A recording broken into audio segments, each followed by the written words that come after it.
Where did your high school crush end up in life?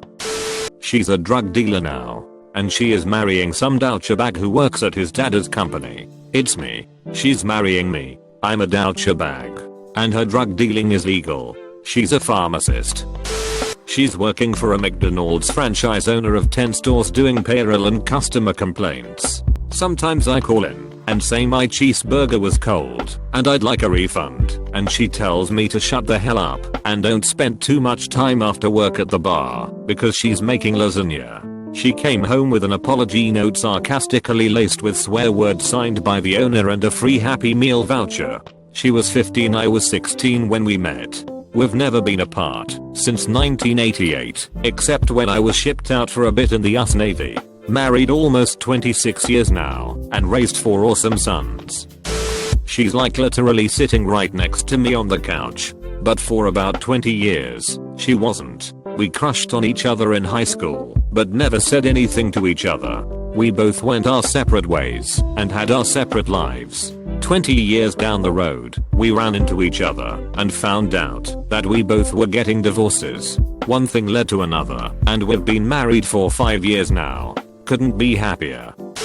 She works in the building next to my work. See each other occasionally. She and I have gotten back together at least once during our 20s, 30s, and 40s. So I have had sex with the same woman in 4 different decades of my life. We agreed that if we are both still single, when we hit 50 we need a hookup to keep the streak going. We were best friends and loved each other more than anything. But we were stupid and never single at the same time. We'd still sleep together when she had a boyfriend, but we were never an item. Both of us always spoke about how we'd end up together down the road. Then she got engaged. That threw me for a loop. On the day we were supposed to get tattoos together, not matching or anything, her fiancé accurately said he didn't want her talking to me because I'd be a risk to their relationship. So she asked me what I wanted her to do, and she'd do it. Loving her like I did, I told her if she could see herself happy with this guy for the rest of her life, I'll step out of the way. She removed me from Facebook, and we didn't speak for nearly 10 years. I creep her profile from one to time and see her husband, and her 2 kids smiling and happy. That alone makes it worth it. It was the single most difficult decision I've ever had to make, and the one I both regret and am most glad I made.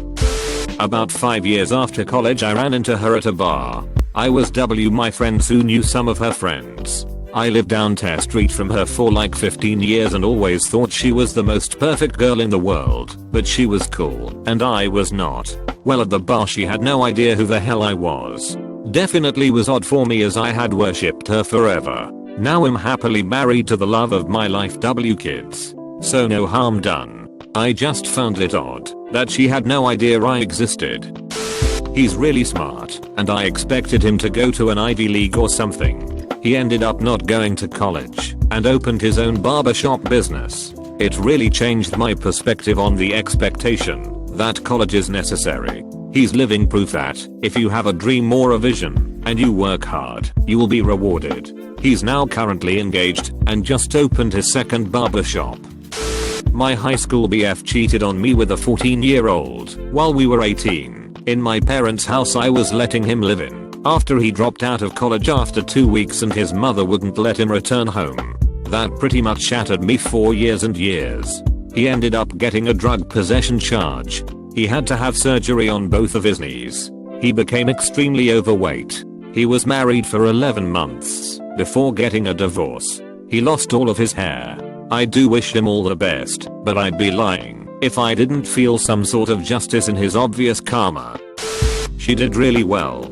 She spent a lot of time in school, got a few degrees, and married this really awesome guy that who is crazy about her, has a good job, and is amazing in bed. We are really happy together and have a bunch of kids, cats, and a giant dog.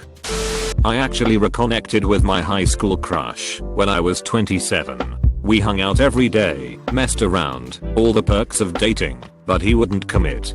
He met some other chick who obviously liked him, but swore to me they were just friends. It wrecked me, but I was stupid in love with him, and kept on going the same as always. This went on for 3 years, until I met someone else. He flipped out. Even though he could hang out with whoever he wanted and we were just friends, he didn't want me to date anyone. I had a very serious conversation with him where I flat out told him I would end things with new guy if he wanted to give this a serious chance, and he still couldn't commit. He wanted me to always be there for him, but wanted the freedom to do whatever. I realized how selfish he was. Our friendship ended, and I started dating new guy seriously, and now we are newly married. Last I heard he was still living at home at 37 with no job, and dated that girl he swore nothing was happening with for about 6 months, until she dumped him. Sadly, she died 2 years ago at the age of 41. Went from the blonde-haired cheerleader from a very good family, to the girl who liked to party hard in college, to the girl who liked to party even harder after college, to the girl who moved to California with a bad boy boyfriend, got tatted up, and tried even harder drugs, to the girl with a drug problem, to the girl who got clean and moved back home, to the girl who fell for a guy with similar past demons, to the girl who fell off the bandwagon, to the girl who partied one time too many, fell into a coma, and died. Was the prettiest girl in my whole school, in my opinion at least. We did a school play together in 5th grade. She sang in our church choir in middle school and used to write me notes. She used to give me rides to school in high school when I got in trouble and my dad took my car. She was the one who talked me back into playing football when I had got discouraged and wanted to quit. We went to different colleges and our paths went far away from one another, but I always kept myself in the loop of what she was up to and such. She had 2 beautiful little girls along the way that now live with her mom and dad and don't get to have mommy anymore.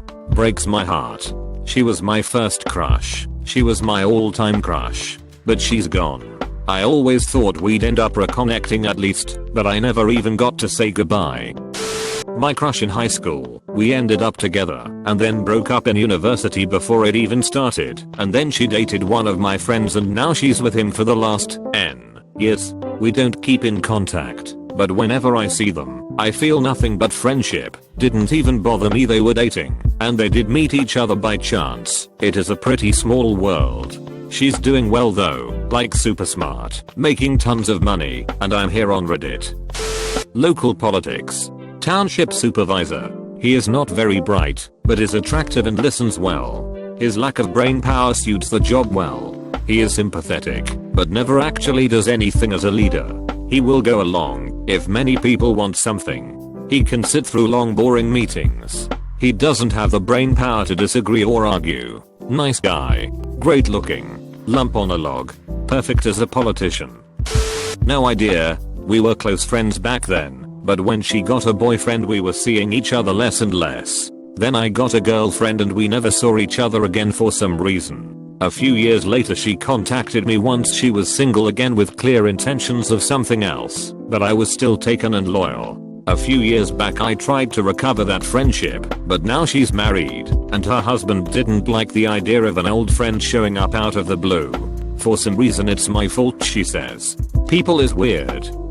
We started dating right after we graduated, which was only 2 years ago. We were inseparable. Not a day went by where I wasn't with him. Spent the night together all the time. For some reason he was a vapor. Important later, and I hated that part of him. Then, he lost his job. Okay, whatever, he got a new one like 2 weeks later. Lost that job. Another one. Instead of paying bills or even taking us to do something, he spent all his first paycheck on vape mods and juices. Then the idiot lost that job. Spent his last paycheck on more vape bullshit. He was then jobless, couldn't pay rent or insurance or anything. He maximumed out his credit card. I always bought him gas, and if he wanted a shirt I'd buy it for him. I spoiled him on Christmas a bunch of shirts, belt, and a gas card. He gave the gas card to his dad for cash. His dad and mom gave him money and checks. Instead of paying off his credit card or something, he bought more vapes. For Christmas he said he wrote me a song. Gave me the lyrics, said he was finishing it on the computer. I was fine with that gift, I loved it. I paid his car insurance, which was $180. He said he's pay me back every time he got money vape. In February I asked about the song and he threw his laptop down and said he'll finish it when he wants. I said that was fine. Then he said shut up, I can't handle this. Then he said he was leaving me. 2 hours later he posted he was in a new relationship that cheated on her too. She left him BC he can't handle his money. His parents took his car and kicked him out. He's homeless, works at Six Flags part-time. I have seen him once since the breakup. He came into the restaurant I work at and made a scene saying if he sees me ever again he'll assume I'm following him and I should know he eats there, and how dare I work there just to stalk him. We kicked him out. I hope you'll forgive me, as this is a bit of a downer. We didn't talk immediately after high school, but a couple of years afterwards, she found me on social media. We would exchange messages, pen pal style, every few months or so. Then, a much longer period of time passed, but I just chalked it up to life happening. It was a couple of years. I eventually sent a message to see how she was doing, and her reply was horrifying. Her parents, whom she was living with, had recently hired some man to help out with their business, but the guy, for reasons that remain unclear to me, wound up murdering the family, minus this girl. I offer my condolences. We talk about it a little bit here and there, and we go back to our regular exchange, again, every few months. Then, there's another lapse in the conversation as a few more years pass, but this time, she decides to reconnect. After what had happened to her parents, I guess she had turned to drugs as an escape. I don't remember if she was specific about which kinds, but I want to think she was talking about prescription pills. Then left home and had wound up destitute and living in a shelter a few hundred miles northwest of the area in which she grew up. She explained that, even though she knew it wasn't her fault, her mind had taken her to some pretty dark places, and that she wasn't doing so well. She felt hopeless and abandoned, she had said. I tried, with my limited understanding of her pain and my limited ability, to console her, to assure her that she still had value, that, while her experience was awful, she was still alive, and had a life ahead of her, etc. Some more time passed, I continued checking in on her, and she had made her way back home. She had met a guy, found a job, and had checked into a drug rehabilitation program. Things seemed great, until one day, I noticed a post on her wall from someone claiming that they would never forget her. The wording struck me as strange, so I reached out to the person, who informed me that she had committed suicide earlier that week. This is a bit extra, but, for me, I was floored, not only because this was a girl that I'd had a crush on in my youth, but she was the first person in my graduating class who had died. It was surreal. Hell, it still is. It feels weird that it happened to someone I knew. Such a shame too, because she was such a rad human. I broke up with a guy I'd had a massive crush on in high school because I was insecure and tried to preempt the breakup I assumed would be coming eventually. He went into modeling to support himself and help pay for med school. So now he's just a devastatingly handsome doctor. No big deal. That said, I wouldn't change a thing because it ultimately led to me meeting, dating, and marrying the love of my life. He's a toothless meth addict that looks to be about 65 years old now. You can see him shambling up the sides of the roads around town. Probably homeless. We had an on and off period for a year or so, and now she is 20 years old with her first child with someone who is 31, and here I am, sitting in my underwear, with Reddit on one screen and a Twitch stream on the other. I dodged a bullet that year when we broke up.